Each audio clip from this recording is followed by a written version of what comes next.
Active recovery, week 2 to help improve the single arm overhead squat. So we're going to continue to work with a dowel. So make sure you've got a broomstick or, better yet, a wooden dowel lying around. Kettlebell or weight. Again, you don't need the bell. If you just have a shoe, use your shoe. I'm going to demo with mine in a bit as well, because I know some of you don't have a kettlebell. So I'll keep this here. And then the third piece, although this is kind of fancy, these are heel wedges. You just need something to put your heels on top of. So this could be a textbook, cookbook, a coffee table book, could be anything rolled up to get your heels elevated, which is going to help you stay in the squat position longer when we get into some of our squat rotations. So again, our goal, we want to work on that single arm overhead squat because it's a great proxy for full body mobility. So let's get started here. Hands and knees, flexion extension through the spine. Get the breath work in through the nose, out through the mouth. Let's get full extension. Separate the shoulders at the top, tuck the tailbone. In as I extend, X the top. In as I flex, out at the bottom.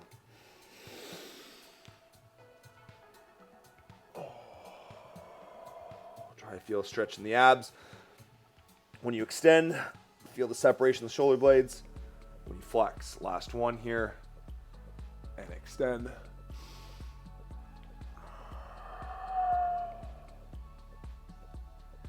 And good. Next part, some rotations. Keep your palm flat on the ground. I want to think about the thumb coming back to center. So I rotate, thumb comes back to center. This substitutes the hand behind the head. This is going to limit the amount of rotation that you get. We put it more into the spine. So it's not that the hand behind the head isn't as good. It's just, as you are probably feeling right now, and as you can hear as I'm talking, as I get to this position, I'm a little more restricted. I have to rotate through the torso more, not just moving the shoulder. And it actually is a good indication that when you were doing this with your hand behind your head, that you probably were rotating a little bit more through the shoulder. Although we want this to be spine. 2, 1. Good. Point the fingers out, thumbs forwards, drop the hips down to one side, rotate over and back, over and back.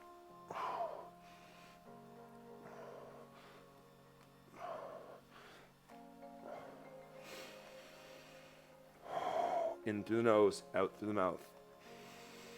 You don't have to talk as much as I do, so this should be easier for you to do. Catch yourself. Slow down that breath. As much as I know you want to hear me breathing through this whole thing. Hear yourself breathing, right? In through the nose, out through the mouth. 2, 1, and good. Wipers. Get those heels close to the butt. Trail knee right behind the lead foot. Over and back. Shins touch the ground and come off of the ground at the same time. Keep that chest pointing forwards. And as I've done more of these in class with newer members, I realize this is not a basic movement. This is something that really has to be learned and developed because of the mobility required through the hips, through the spine in order to get this position. 4, 3, 2, and 1. Okay, 90-90. So we're going to be spending a little bit more time finding corners, if you will, in this position. So what I mean by that, let's get into our figure 4 dab, which is the hand coming forwards. Okay, the palm is up. I want to reach, feel that stretch through the back, and we'll sink into this as we loosen up a little bit more. Cross the foot over, okay, and then alternate other side. So 90-90 on the other side. Reach, palm up, chest down to the knee, come back, cross leg, hinge. And I'm pushing down on the outsides of the knees too, just to get a little bit more stretch to the outside. Okay, a little bit further this time. Reach, palm up, chest comes down, rotate, hinge, alternates. A little bit further. And alternate. Okay, on this third one, So finding the corners. So I'm going to reach, and I'm going to keep my chest down here. What I'm going to do is I'm just moving back and forth, maybe bringing my chest down a little bit. And what I want to find are these tighter areas. So this rotation here, okay, and as I begin to rotate, I look back behind the shoulder, but I'm still keeping myself upright. I don't want to fall down to the side. Okay, it's the same rotation that you're going to get in the single arm overhead squat. So right now we get this spine to rotate. I feel tighter in my left lats. This is what I discovered from the last one. I am, and it's really not a huge amount, but more mobile on the left side. Or sorry, more mobile on the right side. This left side, I'm stiffer.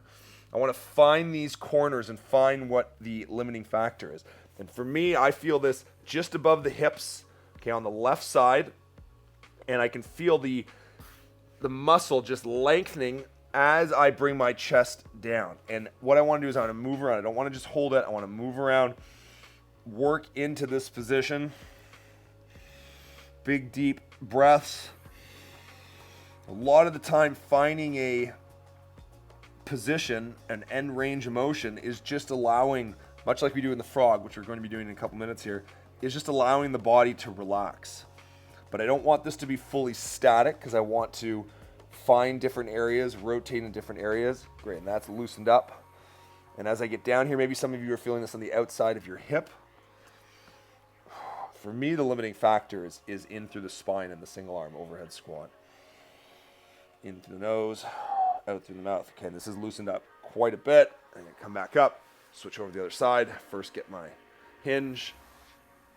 Let's try it over here. Reach.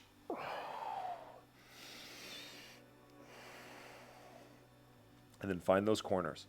So spend a minute or two here just working on finding areas that are a little bit stiffer. Work yourself into those areas. This is going to create some space when you do get into that overhead squat.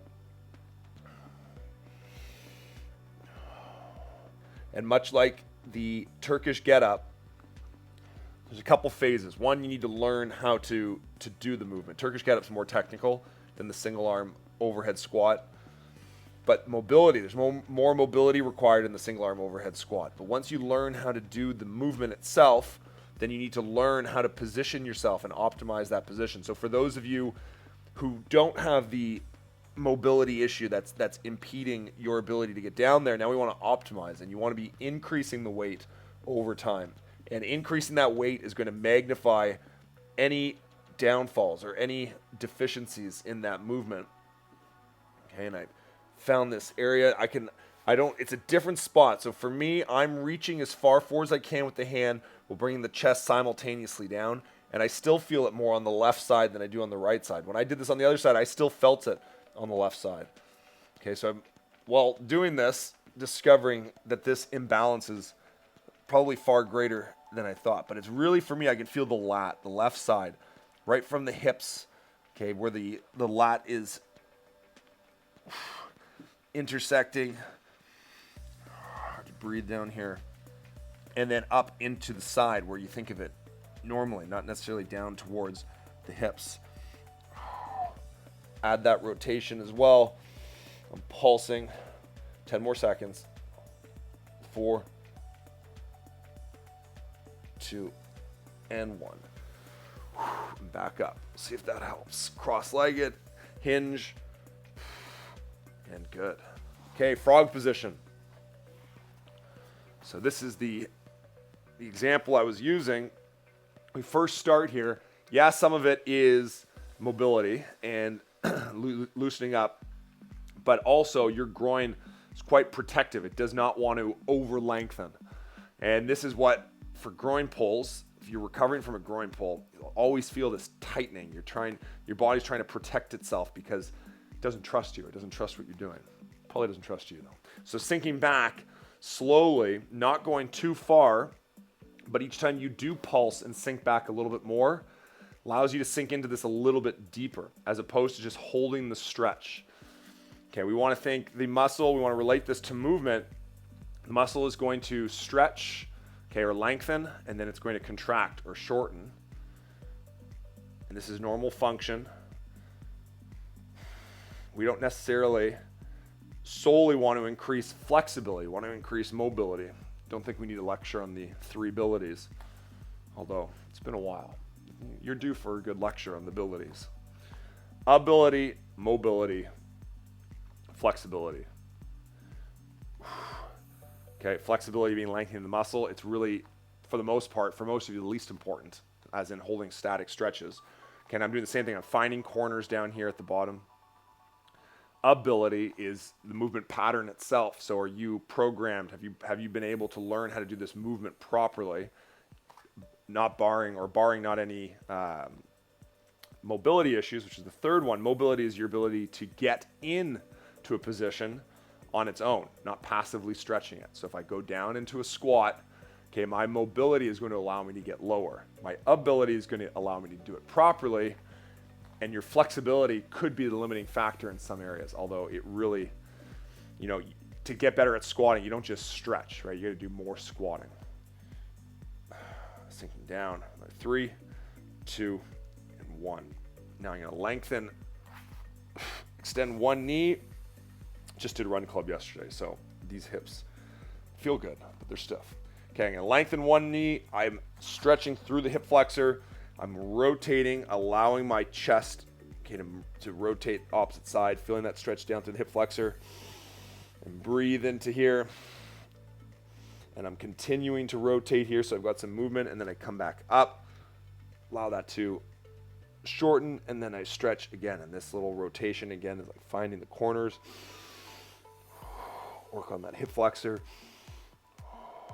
3, 2, and 1. All right, other side. Sink into it. I'm pointing the toes. Notice how I've got my fingers pointing out. This allows me to put a little bit more onus into the shoulders, less in the wrists. Big deep breaths. Rotate. Try to get deeper into the hip flexor.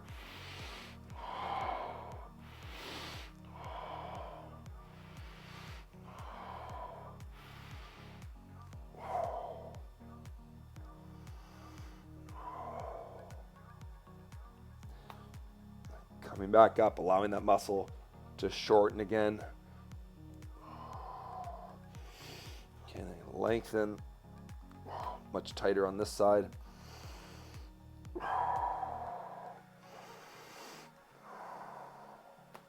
Okay, for me, I need to focus on the breathing. If I hold my breath here, that's the same thing as overstretching or getting too tight. Your body's going to resist. So I try to get a little bit deeper into this on the exhale, because that's when you can relax. Another 5, 2, and 1. Okay, from this frog, heel out to the side, sink down to the hamstring. So we've been doing this a lot in our general prep this month, working on your adductor, so groin, but also medial or inside hamstring. And I want to sink down here, and then I rotate the foot as I come up. Okay, and I'm screwing this leg into the socket, okay, the femur into the socket. So I want to keep my hands forwards, sink back. Hands forwards, sink back.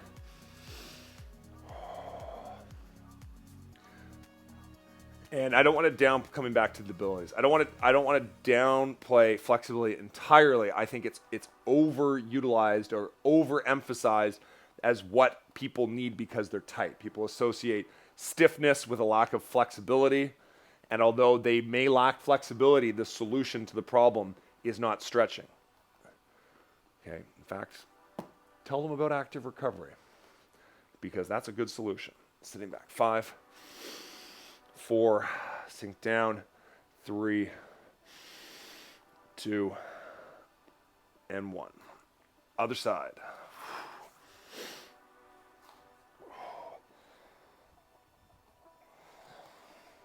And not that you ask yourself, well, why is he coming up with this movement? Or how does he come up with this idea to help improve the overhead squat? So when we did this last time, and some of it's going to overlap, but some of it's new, where I'm feeling stiffness or where I feel I'm getting blocked are the areas I'm focusing on. So lats, okay, rotation through the thoracic spine, and even a little bit through the groin. You sink down to the bottom of that squat. If your knee is getting pulled in, right, it's going to force you to rotate in the wrong direction. It's going to prevent you from rotating in the right direction. So loosening this up, okay, by mobilizing the joint and preparing the tissues for this range of motion should hopefully assist here. Because the best way at getting better at movement is moving more. So if I want to get better at doing overhead squats, I need to do more overhead squats. But if I can't get into the position because of mobility issues, I can't really practice that movement. So I need to work on these positions that are limiting me or preventing me from getting there. 5, 4, 3, 2, and 1. All right. We're going to go into little front step flow here. So let's go down dog to start. Feel the stretch, back the legs. Press the heel down the ground, rotate. Also feel that stretch through the lats. So as I drop my hips down to one side, I feel the stretch in through the lats on the leg that I'm pressing down into the ground. That rotation, heel down. Okay, connecting or closing this chain from the shoulders, at least from arms all the way down to the heels. Another 5, 4, 3, 2, and 1. Loaded beast, so knees are off the ground, butt down onto the heels, arms overhead, and then step. Okay, and in this step, I want to keep the back knee off the ground, front knee over top of the toes, knee over top of the pinky toe, and then circles. Drawing circles with that front knee. Okay, again, this is carving out space.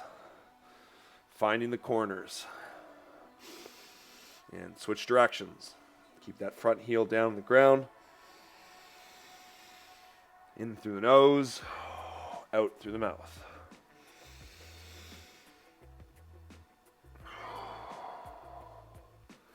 All right, inside arm down to the ground. And then I'm going to push down on the knee as I rotate up and look back. And then arm down. Push on the knee, rotate up. Helps me leverage myself there. Rotate up. 3.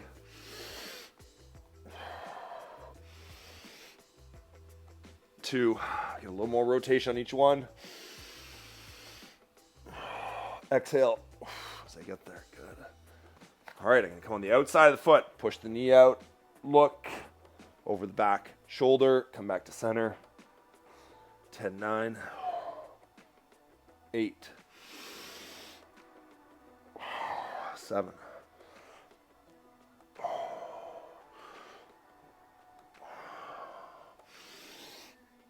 4. 3.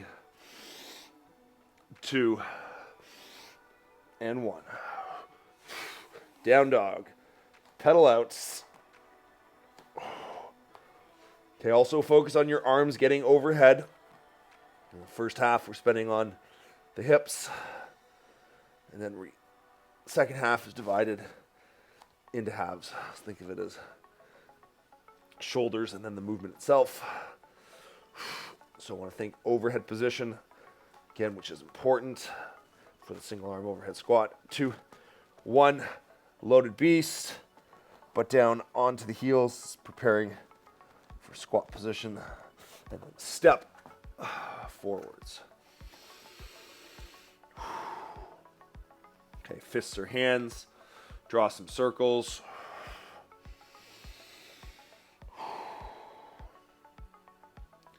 Okay, find the corners. Switch directions.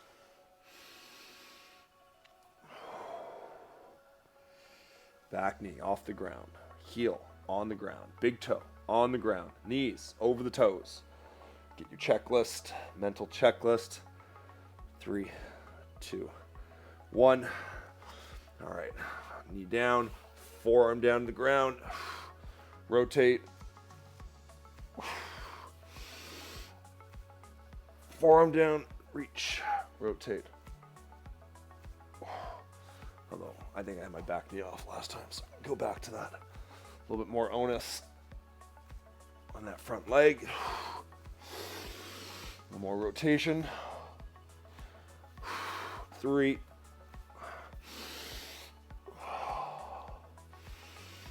Two. And 1. All right, press the knee comes down, rotate, look, come back to center. Rotate, look, come back to center. Push the knee out, outside the foot. Create that space, little stretch through the groin, hip flexor, rotation through the torso. 5, 4, 3, 2, and 1. Hands down, down dog, pedal out. And walk yourself up. Keep that chin tucked. One vertebrae at a time. Extend the spine. Hands on the tops of the hips. Press those hips forwards. And good. Now we're going to do a little bit more shoulder mobility. So we're going to go into a crab. Now, again, another thing that I watch when people do this is rushing through it. So what we're going to do on our crab. So let's get into a crab position first. Again, think about screwing that shoulder into the socket. The same position, by the way, at the shoulder that we have overhead. It's just we're perpendicular as opposed to, or horizontal instead of overhead. So what I want you to do is press the hips up. Screw the shoulder into the socket. Think hips fully extended. And I want to pull the elbow down. This is going to create a little bit more tension through the chest.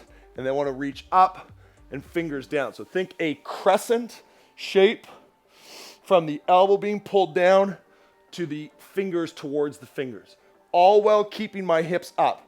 Pull the elbow down, 10, 9, 8, 7, press those hips up, 6, 5, 4, 3, 2, screw the shoulder into the socket, and 1. Don't get lazy here. I'm holding this position. Hips down, on to the other side. All right, so if you want to watch me on the first couple just to see what I'm doing here and that you get a different angle, I want to press those hips up. Okay, I want to finish the extension through the hips. I've screwed the shoulder into the socket. I pull the elbow down. Okay, I'm loading up, and then I crescent shape, fingers to fingers, elbow down, 10, 9, 8. Really pull that elbow down. 7, 6, 5, 4, 3, 2, 1, and good. Okay, so we put a lot of onus on the shoulder here. We're gonna go into a pec scorpion. Okay, it's a scorpion with a pec emphasis. So if you remember, it's almost like a Y shape with the hands. I want to reach over, feel that stretch through the pecs. I rotate.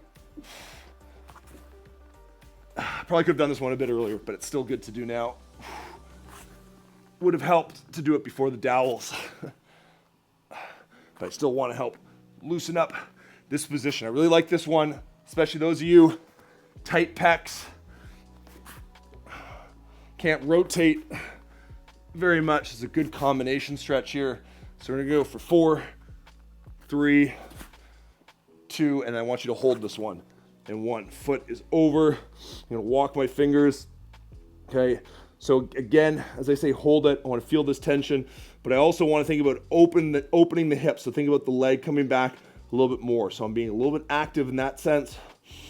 In through the nose, out through the nose, and then come back other side. It's not a big hold. I want to find the position, stretch through the chest, not through the shoulder. Thinking about rotating. 4, 3, 2, and 1. All right, push up. Let's go down dog, scat push up. prepare these shoulders a little more impact. 5, 4, 3, 2, 1. And now we're gonna go down to the forearms. Okay, we're gonna do a scap push-up. So I wanna think scap, shoulder blades separate, squeeze together.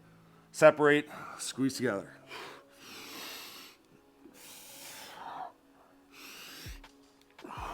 8, 7, squeeze them together, separate them. 6, 5, 4, 3, 2, 1. From this plank, push up position, back down the plank.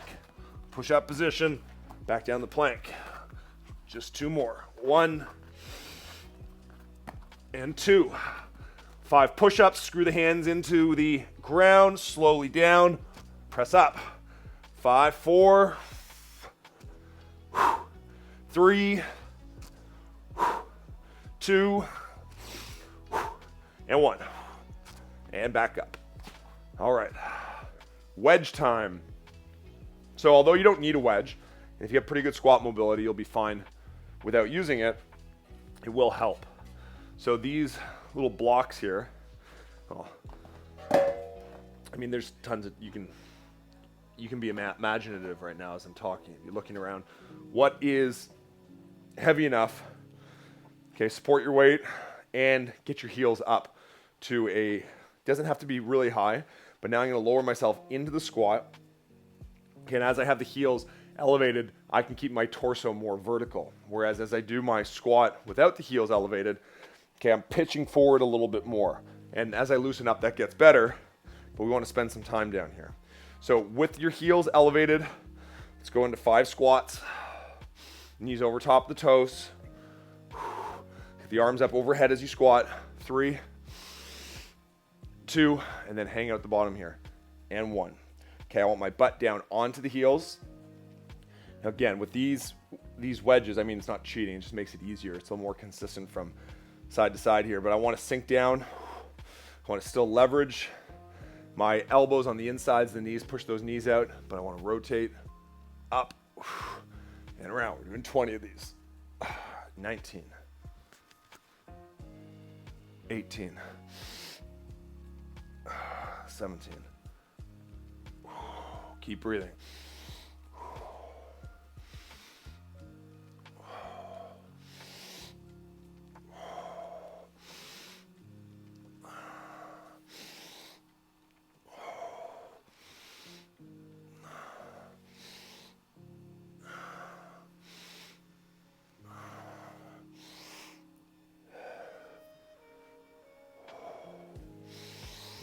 6, 5,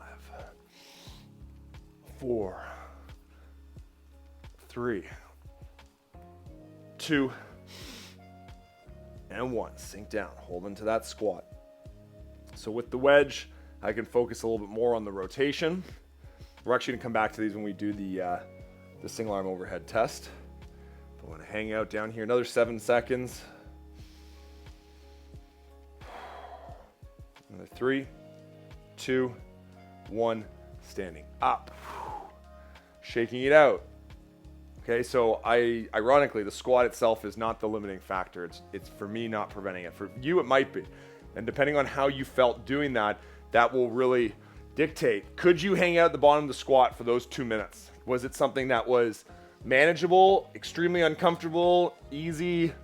Okay, if that was extremely uncomfortable, the solution is actually pretty easy. You want to do some more squats. Hang out at the bottom. Hold on to something if you need to. Okay, next part.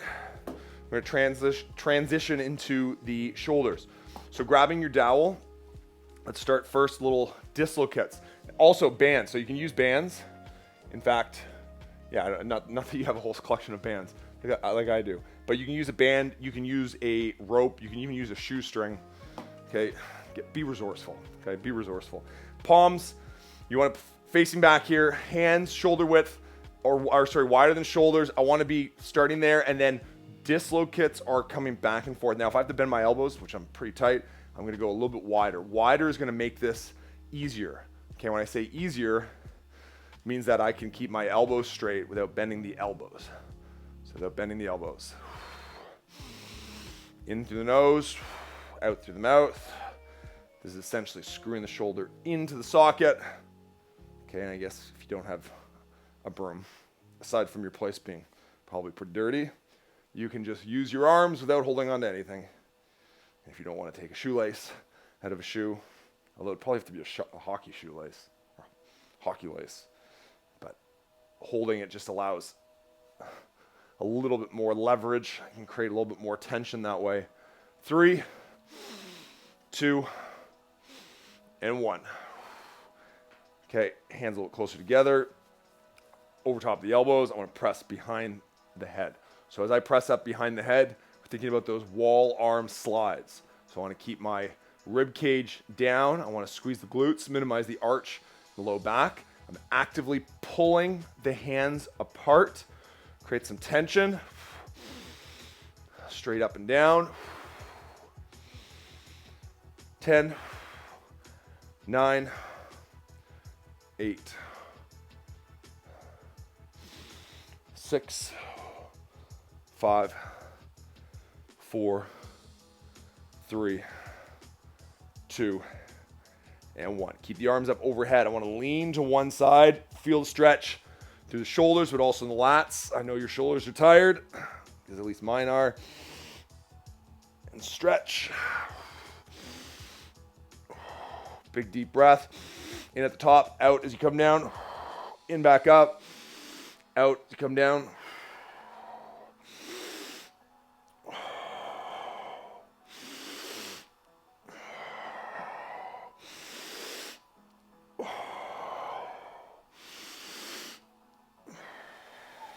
Okay.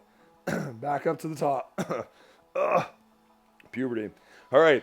So with the arms up overhead, I want to actively pull those hands apart. Feet underneath the hips. Lock out the elbows. I want to pull the hands back as far as possible, simulating that stretch overhead like we do in the overhead squat. Another 5, 4. Again, pull those hands apart. 3, 2, 1. Hands a little wider here. Feet squat width apart. Going into my overhead squat.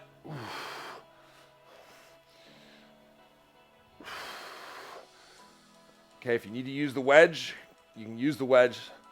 The purpose of this one is just get the relationship with the shoulders, arms overhead, and the torso. Now the dowel, you can cheat a little bit because you can allow that dowel to travel forwards a lot more than you can a weight, right? You're able to pull that back up. But for instance, if I did this with a barbell, I'd have to keep a better position. The other thing to consider is you don't want your hands too far back, all right? Same thing. In fact, your hands too far back is a worse problem because that's where you can dislocate your shoulder if you've got a weight overhead. 3, 2, and hang out the bottom of the squat here. Actually, if you have to, grab your wedges. Okay, I'm gonna pedal out the heels. Okay, bottom of the squat here. I want to bring the dowel down to the shoulders. Okay, probably should use the wedges. I'm going to stay here now. And I'm going to go what's called a Stotts press. Up from the squat, 9, 8, 7. Try to press up, not forwards. 6, 5, 4, 3, 2, 1, and stand up. Oh, okay, that wasn't very good, admittedly. Although it's not the most important thing. And just get a little rotation now. Feet closer together. Pull those hands apart. Rotate. Rotate. 10, 9, 8, 7, 6, 5, 4, 3, 2, and 1. Good.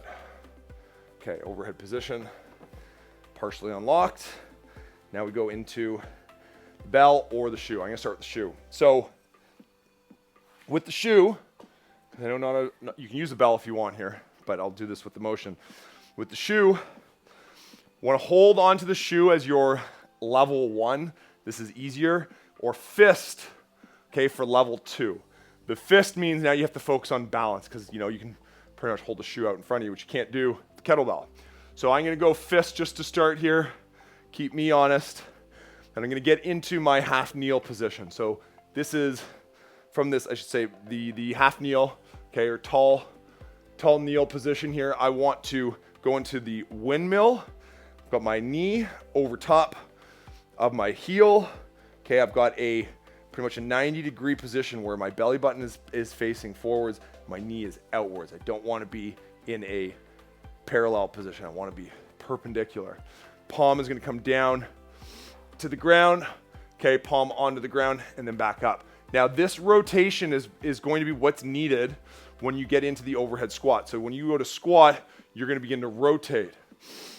Coming down and back up. Now to increase or decrease the difficulty, I can just touch with my fingers to make it easier. I need to work on this position. And I can't obviously see you doing this, but you need to think of this as a hinge. So I'm hinging, okay, I'm hinging on this back leg, but I'm also spiraling. I'm rotating through the hips, and I want to make sure that I'm not just bending over to the side. So if you don't feel yourself spiraling, okay, or pushing your hips back, continue to do this. So we're at set 6, 7, and then to make it harder, you can go down to your forearm, but only if you can hinge. Like right now, if I go down to my forearm here, I have to side bend, which is absolutely not what I want to do. This is what's going to hurt you more. 2 and 1.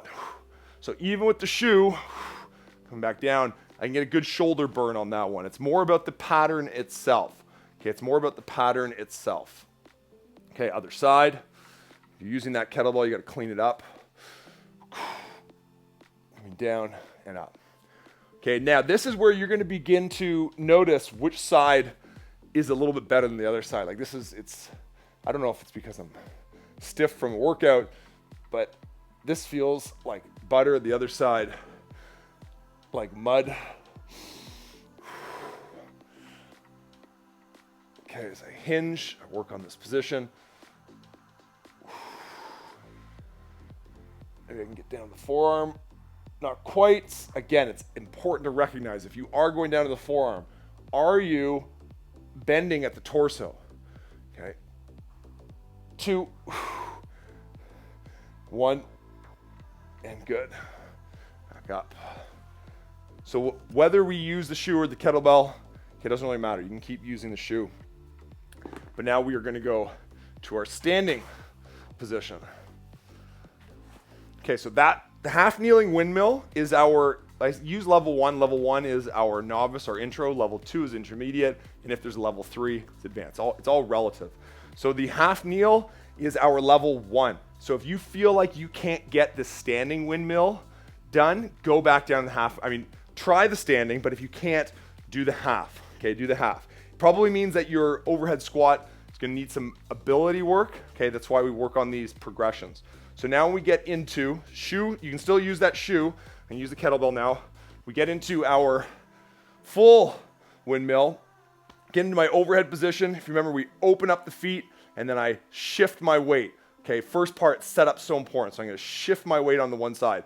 I could essentially lift up the other foot and tap at this point because it's just helping me with balance. I've shifted all my weight on the other side. Now that same spiral happens here. Only go as low as you can keep your back straight. Now as you loosen up, you'll be able to get a little bit lower. You should feel that stretch down the side of the torso. I want to make sure you understand the difference between feeling a stretch down, let's say the lats side of the torso versus bending. Okay, we do not want to bend. Have I said that yet? Do not bend. Film yourself. This is a good opportunity as well. If you are unsure, film yourself. Send me the video. If you are unsure, send me the video. I will critique it for you because this exercise, we're doing the half kneeling in classes, but we're not doing the full because the risk of hurting yourself is just impossible for us to help every single person effectively. The risk of hurting yourself is far greater in this movement. So film it, send it. Okay.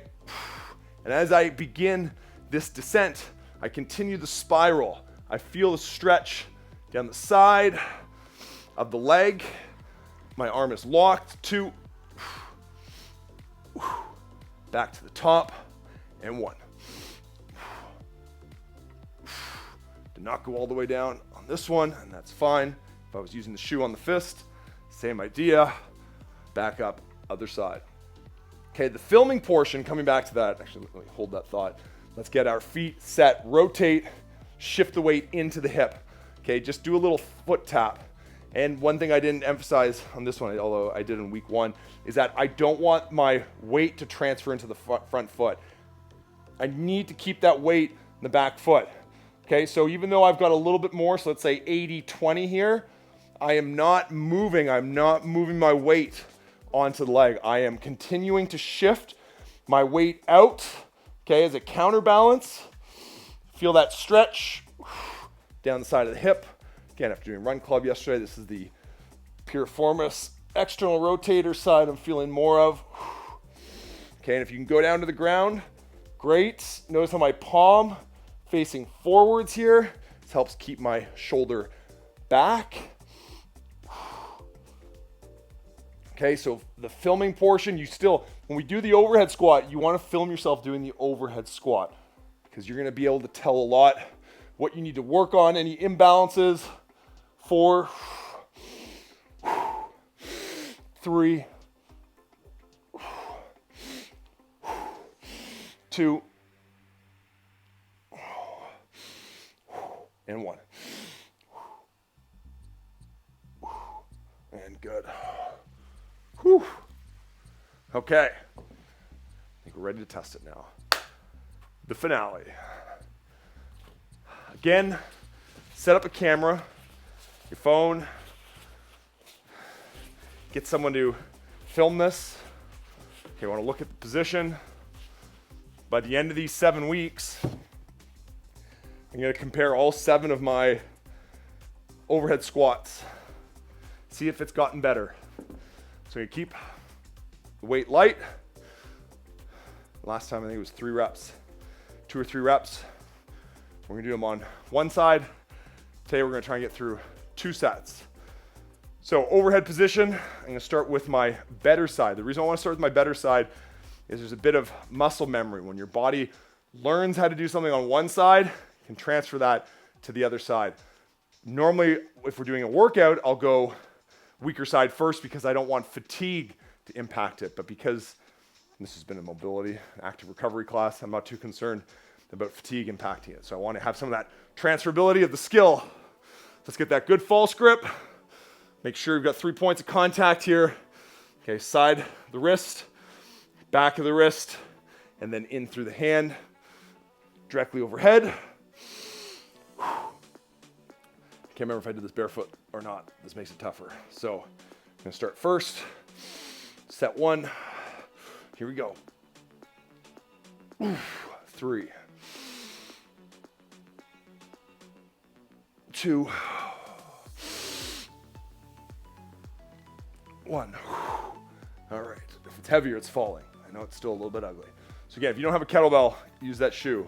Level 1 or level 2. Level 1 holding, level 2 on the fist. In fact, I would say the level 2 shoe is harder than this. Although this is weight, because it's light, I can control it. That shoe is going to fall off if you're not in a good position. It's going to be tough. Okay, good false grip. Let's get up overhead. Oh, this feels clean. Spending 40 minutes warming up for this is helpful, to say the least. 3, 2. Oh, so much worse on that side. All right. Set 1 is complete. Now I'm going to use the wedges for set 2. If you want to use those wedges as well, you're going to see the difference. I'm also going to go from the side.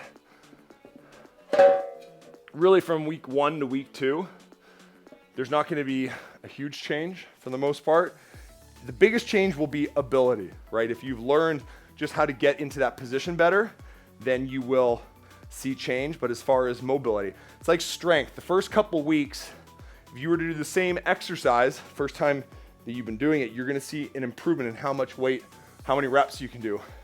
And that's not necessarily because your muscles have gotten bigger. Okay, you could say they've gotten stronger by definition because you can lift more, do more reps. But what's happened is you've learned how to do the movement. You become more efficient, right? When you become more efficient, you spend less energy. Okay, you can do more reps or lift more weight. using the same amount of energy. So as we get that ability and learn how to do the movement, that's what I refer to as the ability. Okay. So squat position, good. Get into my overhead.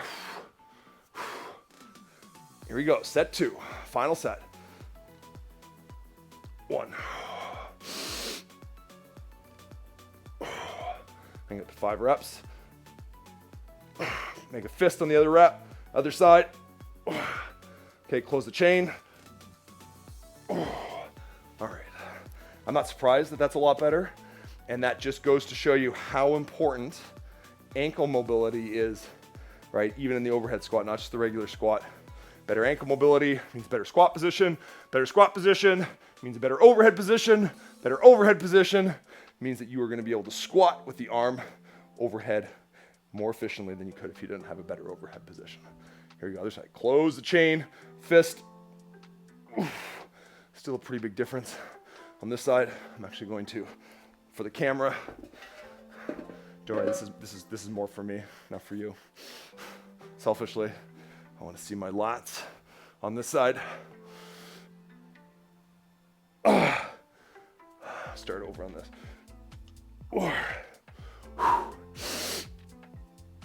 3, make sure you squeeze that bell with your hand.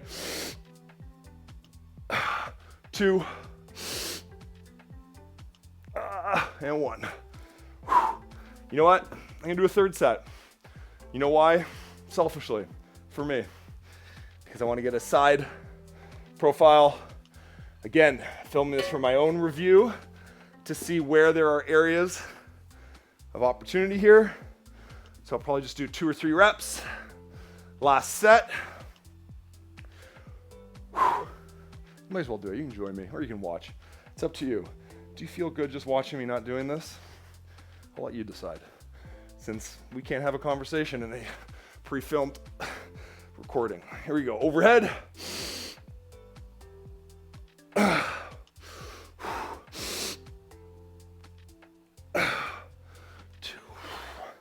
Other side.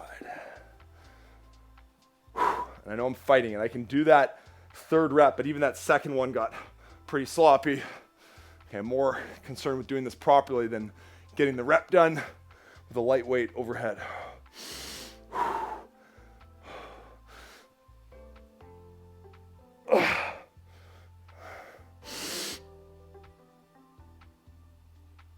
See that? How I could pull that? That should have fallen. Okay, I wanted that. I wanted to fail on that one, and I did. All right, week 2. Is yours looking as sloppy as mine? If it is, wonderful. We have 5 more weeks to improve this. Again, I've said it before, single arm overhead squat. It's a great proxy for full body mobility. I was able to loosen up full body with the goal of working on the single arm overhead squat, which I can improve this. I can improve just about everything else. That's it. See you in the next one.